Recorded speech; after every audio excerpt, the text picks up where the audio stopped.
Hello there, Cancer. My name's Frankie. I'm a clairvoyant, clairaudient medium, and an empath. This reading's going to be for Cancer for June of 2021. For everybody who's new out there, we pull 4 cards for the month. We use the bottom card kind of like a overall view of the month, and we'll pull an angel card at the end of the reading, hopefully to bring everything together for us. Now, I am an empath, so I have a weird speech pattern. I speak as if I'm you. It makes all you Cancers name Frankie. For the time of the reading, look at your moon sign and your rising sign. You seem to get a more comprehensive view of the month. And I don't think the cards will go week by week. I think they're going to blend in and out throughout the month as an overall theme. Now, we have good words. They're courage, peace, risk. And I can see one of the cards that could mean risk here. Harmony and honesty, which are really good words. So we're going to have to be very straightforward this month and keep on keeping on, I guess, moving forward and doing what we need. I think what we need to do to get ourselves back on a level playing field is what it feels like, because first card here is the Knight of Swords. The Knight of Swords card could mean that we're possibly in some type of an argument with someone. This is going to be air sign energy if it's a person outside of us. So it's going to be Gemini, Libra, Aquarius energy, male or female. So it can be aggressive energy coming at us, or it could be us if we're in this reading and we have a lot of Gemini in our chart, maybe, or Libra or Aquarius in our charts, because it's all air.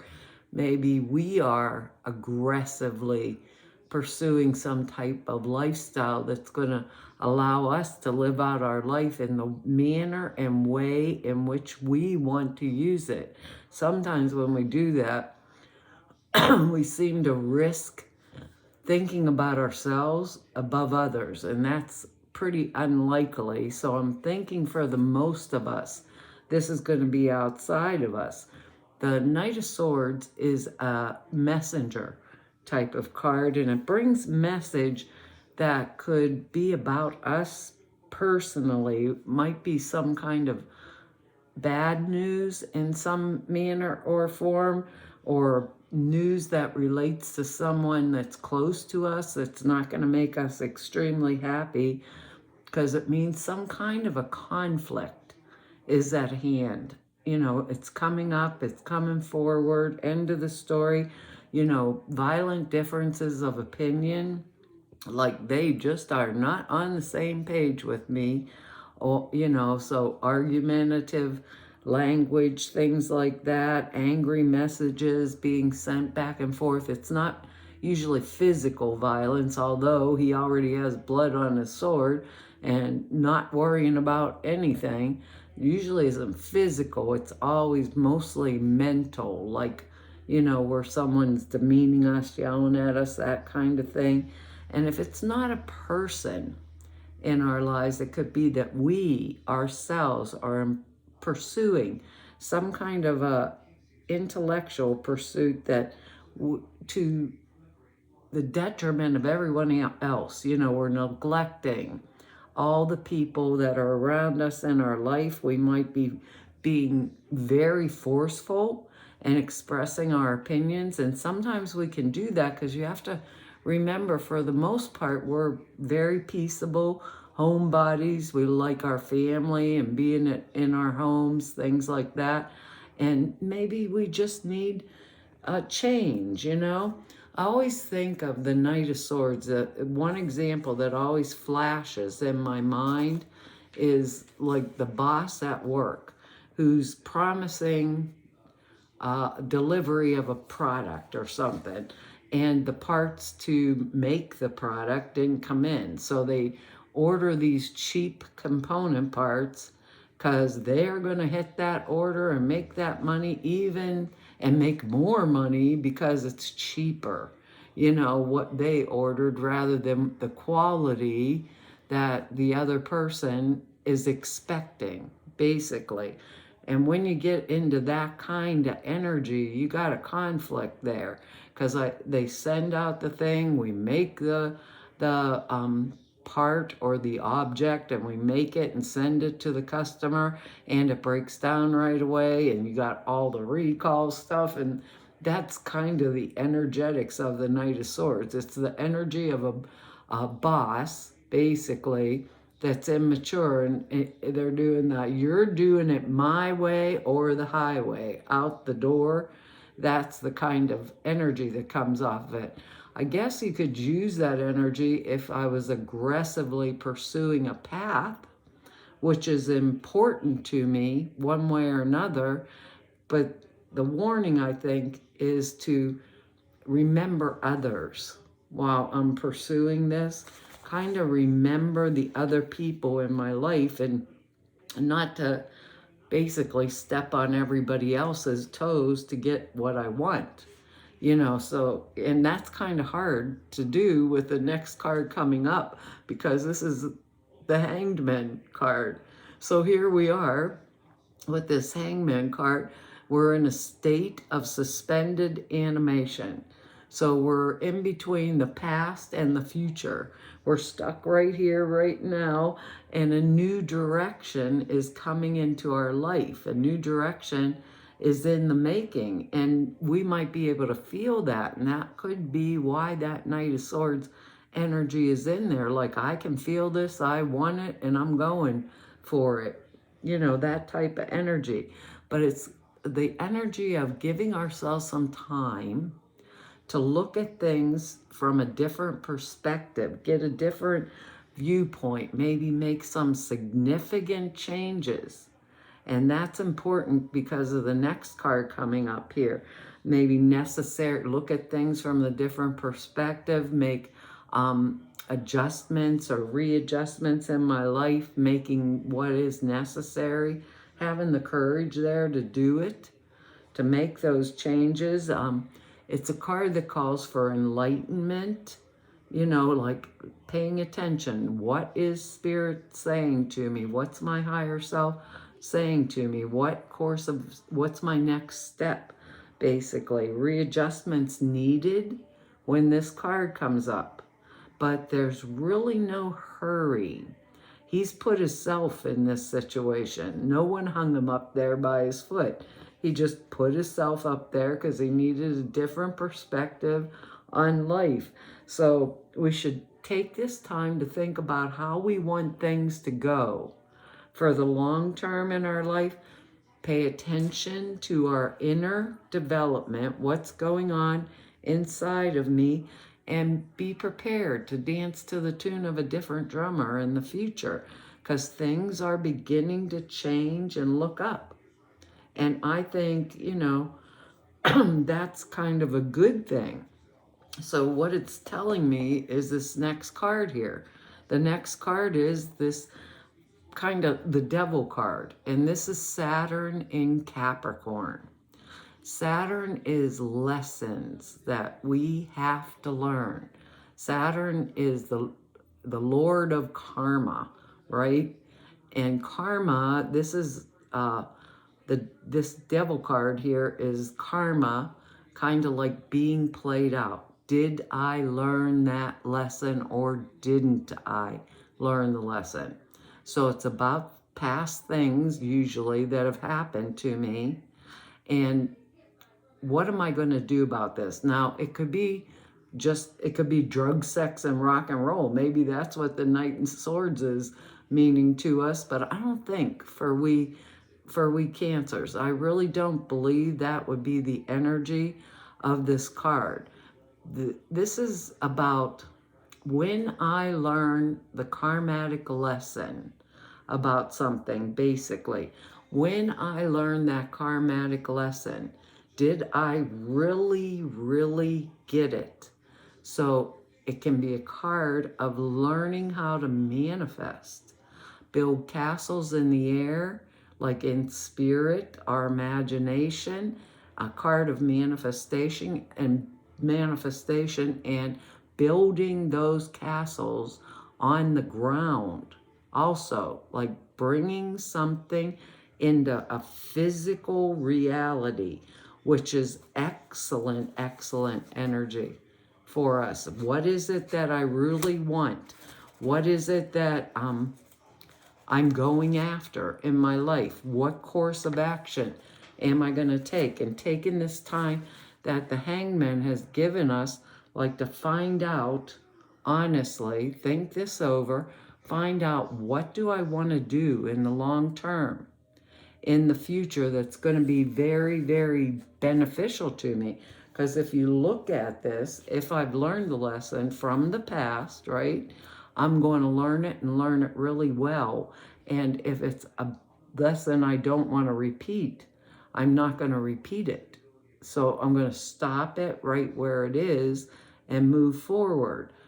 That devil card here has a pentacle on its head, and that's earth plane energy.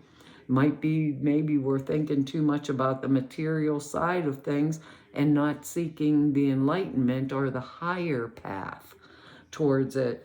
For some of us, others of us, I think this is that energy that's coming off of that Knight of Swords energy at us, and that we need to have some kind of change that's going to bring peace and harmony, like our words down here, back into our lives. And we really need it, no matter what it is or what portion of our lives, because we're all different cancers. You know, maybe it's at work. Maybe we need to make more money. Maybe with this next card, we need to upgrade some type of a skill or something like that in order to make more money or to get a promotion for those of us that are still working. Maybe for those of us that are retired or investing that in that kind of energy, maybe we need to study up a little more. Maybe where our funds are at isn't benefiting us as much as it did in the past, you know, because this card here is the Eight of Pentacles. That's earth plane energy, material things, money, finances, that kind of stuff. And it's a card of a craftsman. He's got 6 pentacles that he's made on the wall, so he's perfected a skill.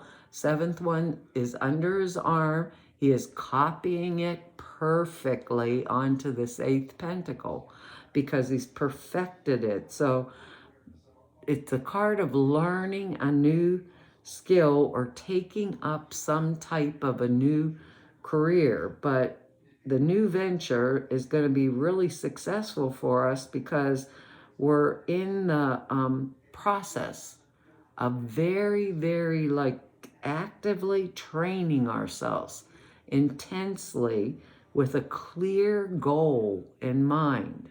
So we don't want to risk anything with this card here. We've got a very, very clear goal. And if we've learned those lessons from the past, that the devil card, we, like I said, we can build castles in the air or in spirit, as in manifestation, and bring it physically into the earth plane. So at this time, we'd be integrating an old skill maybe into a new form, or we could be adding a new skill, you know, but we've tried all kinds of means of making our living, but now we're finalizing what we really want to use our personal resources for. It's a more personal type of card. We want to realize material sufficiency that's going to fulfill our needs, you know, where there's nothing lacking. That's what we want. So our sureness of purpose will guarantee our success and our craftsmanship, because we've perfected things so well, is going to be rewarded. We could get commissions, we could get new business, things along those lines, in that kind of energetics, things that we really want.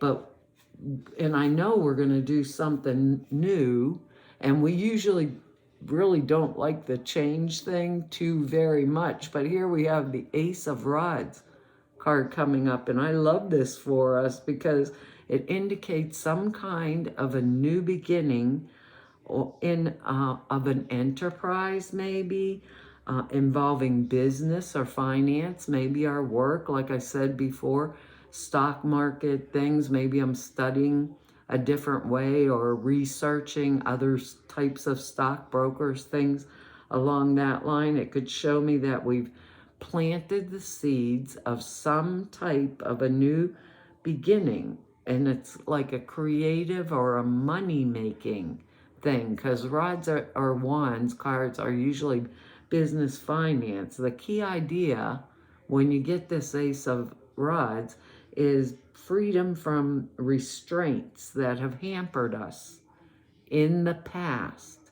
Now that's two things that are telling us about that past type energy, and that they've hampered us in the past. So we're going to, and these things that we're doing that were restraining us, we want that freedom from them. That's going to enable us to take a new role or forge some new type of identity for ourselves through our work in some manner or form. So we have two things that are showing us like a work type energy. And at the same token, we're being told, to take those past lessons and maybe use them wisely in some manner, but to have the courage to do it, not to sit around and say, oh, it is what it is, to actually take that movement and things like that to make sure that we're doing this, but to use the lessons appropriately from the past for manifestation in the future. And all of us have crazy lessons in our life. And some of them we don't want to keep. We just want to learn from them and move on. You're never going to believe this. When you see your angel card, it's let the past go. We're moving into a new one. Oh yeah, this ace here of wands or rods can mean pregnancy. I didn't say that. So if you're wanting to not get pregnant, you know what to do, Cancer. If you're wanting to get pregnant, you know what to do also. It says, let your past go. The burden of carrying your past around has made you weary, dear one. It's time to set the burden down. Keep only the lessons and the love and leave everything else behind. You don't want it, need it, or needed, and now it's gone. End of the story. I couldn't figure out what I was talking about there, Cancer. Sorry about that. And then all of a sudden we get the let the past go card, and I'm assuming we need to do that. Just take the lesson and use it wisely this time around. You receive this card because your thoughts and feelings about the past are holding you back. You're repeating a pattern because of unfinished emotions from your past. This card is a sign to forgive and move on, to stop painful patterns. It doesn't mean that you need to be with the person you've forgiven. It just simply means that you've let go of toxic feelings in exchange for peace, for that peace and harmony down here, like our words. Approach a new situation or relationship with positive expectations. Avoid routines. Speak to a counselor or support group. Forgive those who hurt you. Forgive yourself. The worst is now behind you. Keep your thoughts about this situation high and keep them bright. Well, Cancer, I think this is going to be a really interesting month for us. Basically, it sounds pretty exciting, especially if we learned. Especially if we learned and we had the courage to use the lesson to move forward and away from what held us back before. Well, Cancer, that's our reading for this month. I want to tell you all thank you for your likes, your shares, your subscribes, and for your comments. I read each and every one of them. I really appreciate them. If anybody wants to know more about me or just neb about me, or if you need an appointment, all the information is down below the screen over at the website. And over at the website are the 2 short videos that explain the prayer class I put out there for you and the sutra classes. Prayer class is 2.5 hours long. It explains how to format prayers, why you do them the way that you do. Sutras are simple thought forms put in a meditation. Takes 5 minutes a day and enhances the clear perceptions dramatically. But the videos are over at the website. So to all of you I've met through 5 whole years of YouTubes now, everybody that I've met through 33 years of doing this work, I want to tell you all, it's been an honor, a privilege, and a pleasure to serve you. Hopefully I'll see you back here next month. Bye-bye.